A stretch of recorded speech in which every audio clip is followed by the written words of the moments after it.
আসসালামু আলাইকুম। আশা করি সবাই ভালো আছেন। আমিও আলহামদুলিল্লাহ আপনাদের দোয়ায় ভালো আছি। আমি আজকে রুই মাছ দিয়ে সজনের ডাঁটা আলু রান্না করব। আশা করি আপনাদের ভালো লাগবে, সাথে থাকুন। আমার রান্না দেখুন কিভাবে রান্না করি। আপনারা অবশ্যই এভাবে রান্না করে খাবেন। আমি শুরুতে একটা কড়াই নিয়েছি আর রান্না করছি মাটির চুলাতে। চলে আসছি শ্বশুরবাড়ি ঈদে বেড়াতে।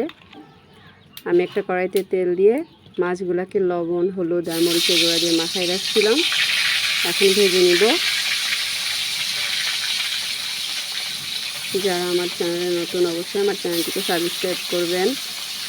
আশা করি আপনাদের নতুন নতুন রান্নার দেখাতে পারবো। দেখেন কত সুন্দর জ্বলতেছে মাটির চুলা। এগুলোকে বন্ধু চুলা বলে। পাইপ দিয়ে ধোঁয়া উঠে যায়। কড়াইতে বা ডেকচিতে কালি খুবই কম লাগে, রান্না করে অনেক ভালো। আমি এখন মাছগুলোকে উল্টাই দিব।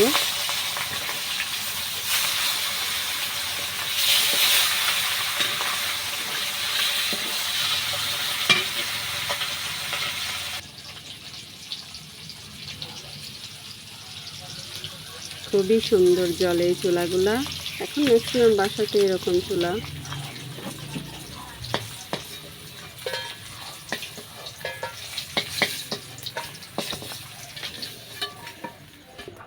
মাছগুলোকে আমি তুলে নিয়েছি। দিয়ে দিব পেঁয়াজ কাটা।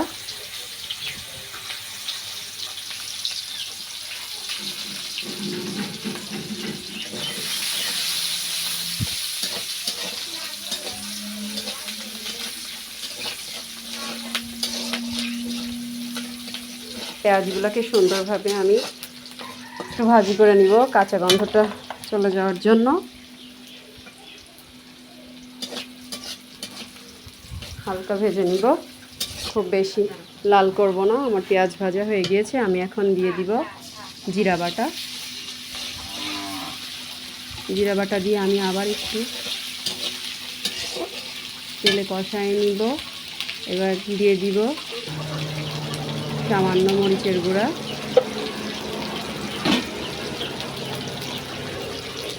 দিয়ে দিব হলুদের গুঁড়া, আর দিয়ে দিব স্বাদ মতো লবণ।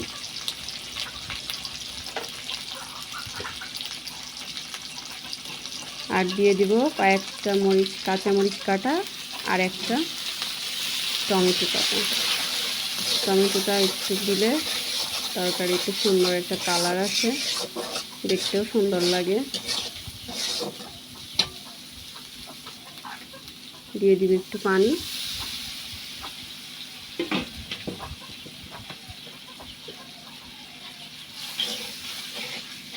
মাশাআল্লাহ, মশলার কালার অনেক সুন্দর আসছে। একটু মশলাটাকে সুন্দরভাবে ফোটায় নিব আমি।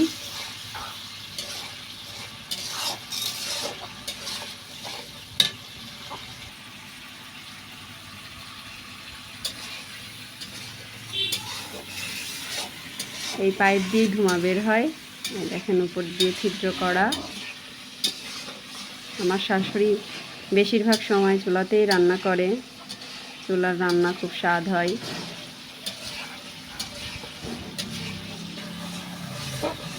আমার মশলা কষানো হয়ে গিয়েছে। আমি এখন কেটে রাখা ডাঁটা আর আলু দিয়ে দিব।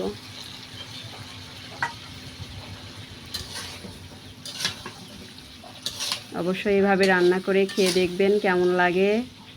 আর আমার কমেন্ট বক্সে জানাবেন কার কেমন লাগলো। আশা করি আপনাদের আমার রান্না ভালো লাগবে।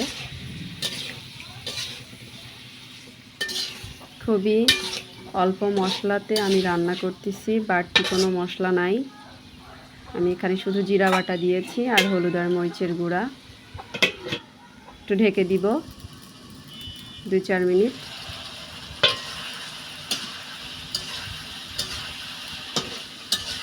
মশলা থেকে দেখেন তেল কত সুন্দর বের হয়ে আসছে।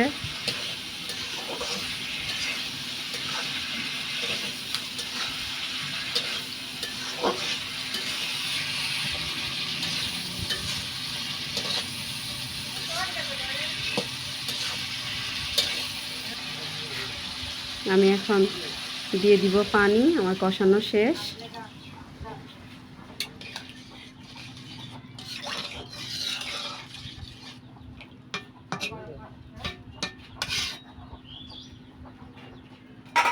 খুবই শর্ট টাইমে ডাটা রান্না করা যায়, খুব বেশি সময় লাগে না। আমি এখন ভেজে রাখা মাছগুলোও দিয়ে দিব।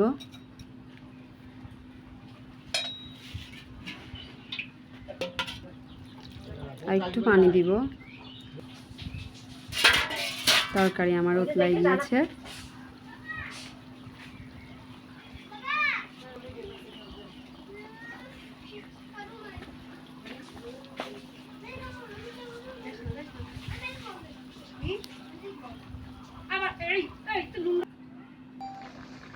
দেখেন কি সুন্দর চুলা জ্বলতেছে।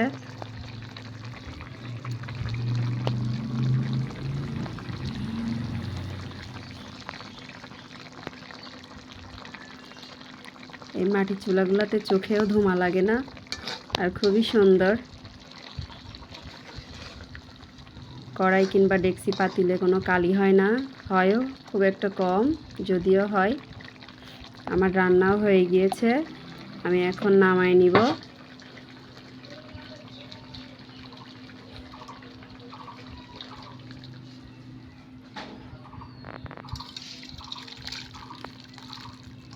আমার শাশুড়িগুলো দেওয়া আমি নামাই দিই। দেখেন মাশাআল্লাহ কত সুন্দর রান্না হয়েছে, খেতেও অনেক মজা হবে আশা করি। আমার রান্না যদি আপনাদের ভালো লাগে অবশ্যই আমার চ্যানেলটিকে সাবস্ক্রাইব করবেন, আমার রান্না বেশি বেশি দেখবেন, আমার রান্নাকে বেশি বেশি শেয়ার করবেন। সবাইকে আসসালামু আলাইকুম, আল্লাহ হাফেজ।